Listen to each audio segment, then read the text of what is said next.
Hello, myself Ashish Chaturmohta, Managing Director and Fund Manager of Apex PMS with JM Financials.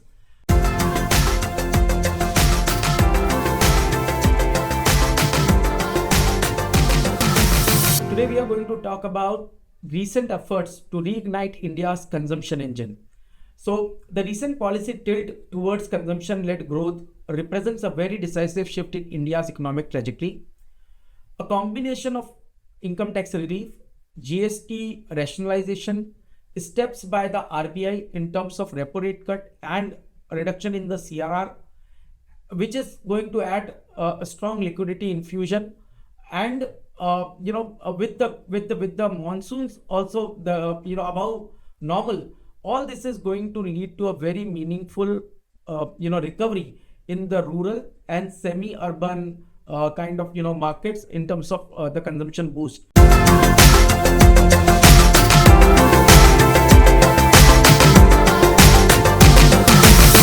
CRR and the repo rate cut is going to is going to free up almost 2.5 lakh crore of durable liquidity into the banking system.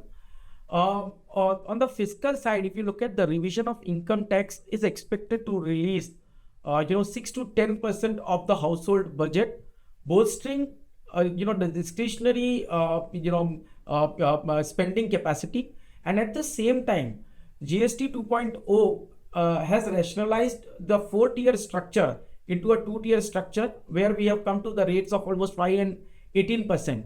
What is interesting is that notably 99% of the goods formerly in the 12% bracket now falls to a 5% GST rate, and 90% of the items in the 28% category have moved to 18%, significantly increasing the overall spending capacity at the hands of the consumers. This push coincides with the basically festive season, a traditional peak in consumer spending across sectors like food, apparel, electronics, and automobiles. So in states such as Gujarat, Rajasthan, Bihar, and West Bengal, where festivals like Navaratri, Diwali, Durga Puja, and Chhat carry high retail significance, retailers and manufacturers have already responded, and price tags have been revised. Automobile firms are, also trying to couple this, GST cut along with the festive incentives, and which is also seeing very significant jump in terms of their, numbers, which is also got reflected into recent auto numbers in the month of, September and even in the month of October.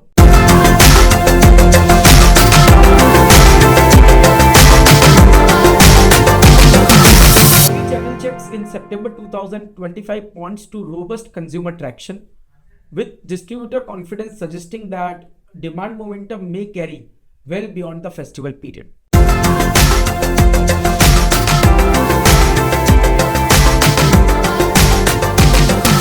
The timing of this reform is strategic.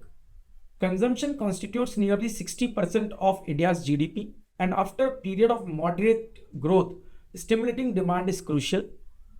The GST rationalization effectively acts as a direct liquidity stimulus, especially for middle and lower income households, where marginal savings immediately translates into spending or consumption.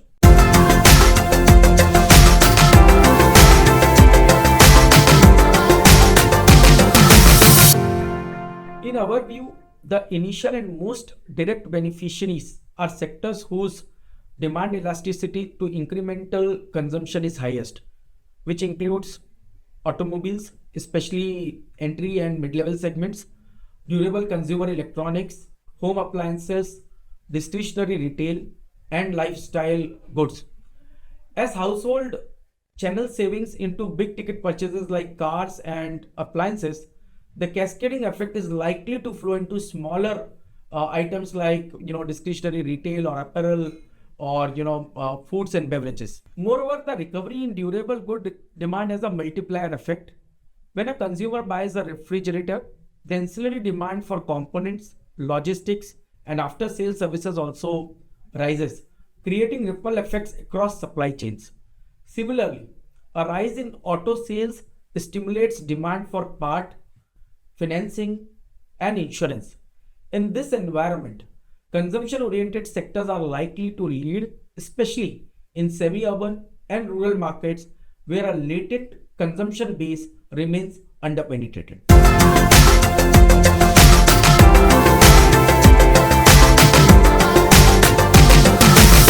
While the outside potential is substantial, there are risks which needs to be monitored very closely.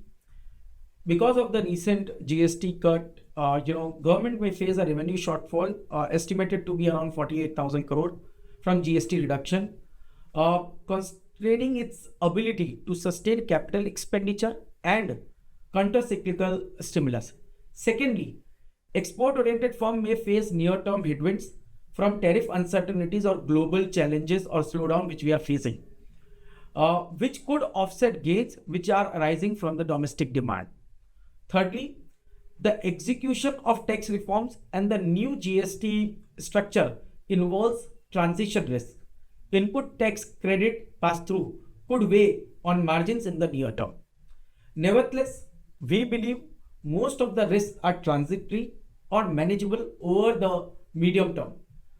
The structural thrust remains clear and the execution challenges are known and likely to stabilize as reforms mature. To conclude, India appears poised for a sustained consumption revival driven by tax reforms, liquidity infusion, fiscal incentives, and policy support from the RBI. With the repo rate now at 5.5% and CRR being cut to 3%, the monetary environment is becoming more growth friendly, freeing up capital for credit expansion and consumer financing. These macro moves combined with structural reforms is going to lead strong consumption growth going forward.